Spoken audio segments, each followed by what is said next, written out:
Hi, my name's John, and today I'd like to talk about a special tool I found here in Japan, the Higonokami folding knife.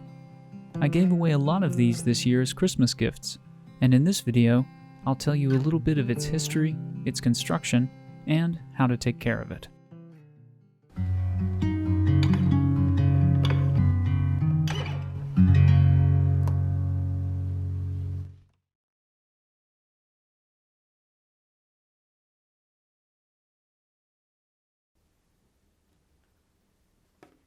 The Higonokami knife comes in an iconic blue and gold box. Each box contains the knife and a paper insert with basic care and precautions for the knife. But more on that in a minute.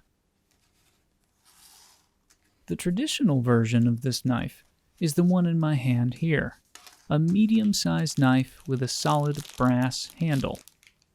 This knife is what's called a friction folder, or a penny knife, meaning it has no locks, springs, or other mechanical means to keep it in the open position. It relies only on the friction of the knife blade against the handle itself. The blade is made of aogami number 2, or blue steel number 2. The blade is double beveled, meaning it has a V-shaped edge, very different from traditional Japanese single bevel blades. Each knife is quite sharp out of the box, which is a nice touch. If you've watched any of my previous videos, you might recognize this knife. This is the first knife I bought when I moved to Japan. I got it for only a few hundred yen at a local hardware store. At that time, I had no idea what the history was behind its design. My original knife is a variation of the original Higonokami, made by the same craftsman. The blade steel is a little bit different. The handle is also steel, rather than brass, and is coated black. Both of these knives are made using the warikomi process, or in a sandwich style. To do this, a layer of hard carbon steel is wedged between two layers of softer steel or iron, and the whole thing is then welded together. This allows the knife's edge to be made of very hard, very brittle steel, but keeps the overall blade flexible. You get the benefits of both metals, a very sharp edge that doesn't dull quickly, and the flexibility of the softer metal reduces the danger of breaking or shattering. The length of the blade is 72 millimeters, or about 2 3/4 inches, which is just barely too long to carry every day here in Japan, but is a great size for at-home projects or daily tasks. The handle is 10 centimeters, or about 4 inches, and is actually one piece of folded brass. The company that makes these knives, Nagao Kanekoma, is from Miki City, which is in Hyogo Prefecture in Japan. The overall design of these knives has stayed mostly the same since the first ones were made, in 1894. There are quite a few variations of the Higonokami knife, and in several different sizes.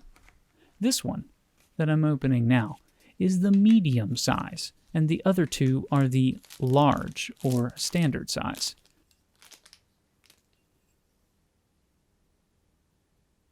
The medium size is 9 centimeters, or about 3.5 inches long, and the blade is just a little bit shorter at 68 millimeters.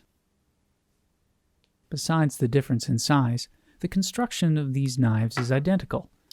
The size difference isn't much, but it is noticeable in your hand and when using it.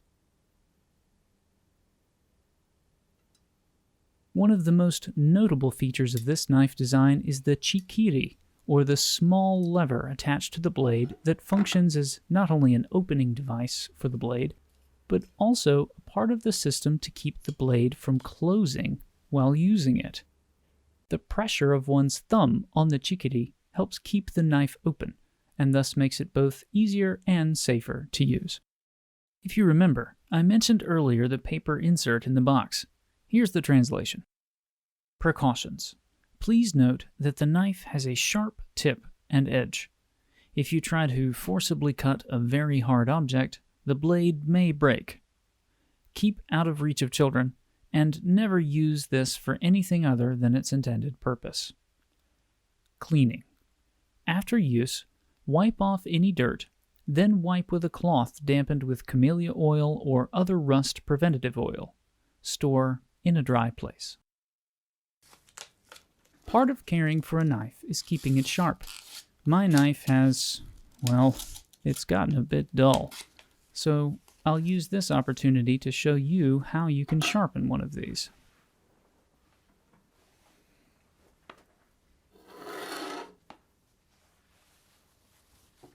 The traditional way to sharpen a knife, or any other bladed tool, is by using a sharpening stone, or a whetstone, like this one. This is a Sharpening ceramic whetstone, a 1500 or medium grit, and of course, it's made here in Japan. One thing you might have guessed from the name is that the stone needs to be wet to work properly. This particular whetstone is called a water stone. I just splash some water on it and it's ready to use. Very convenient. I set the blade down at about a 30-degree angle and begin sliding the knife back and forth on the stone while keeping the angle as consistent as possible. I only put a little pressure on the blade and only when pulling the blade back. You can see it working immediately. See the little bits in the water there? There's very small pieces of metal the stone has removed, making the edge of the knife smaller bit by bit, but sharper as well.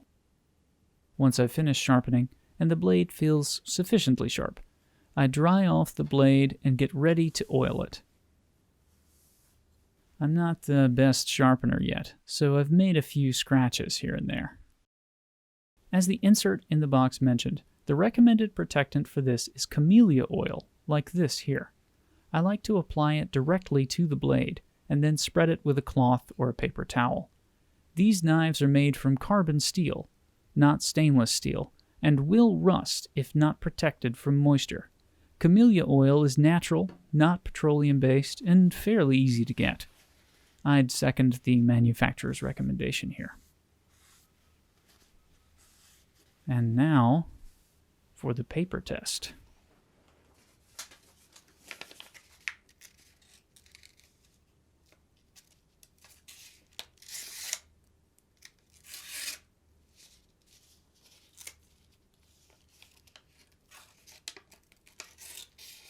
I'd say it was pretty successful.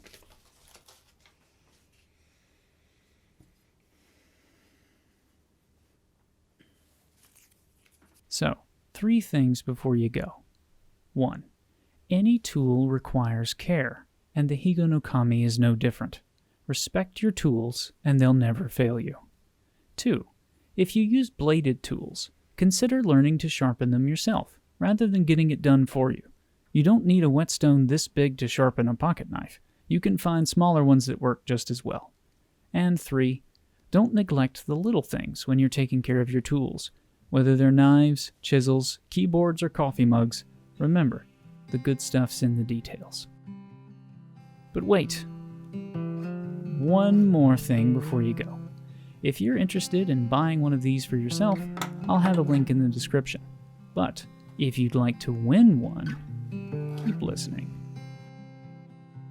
I have more of these than I need, and I'd love to give one away.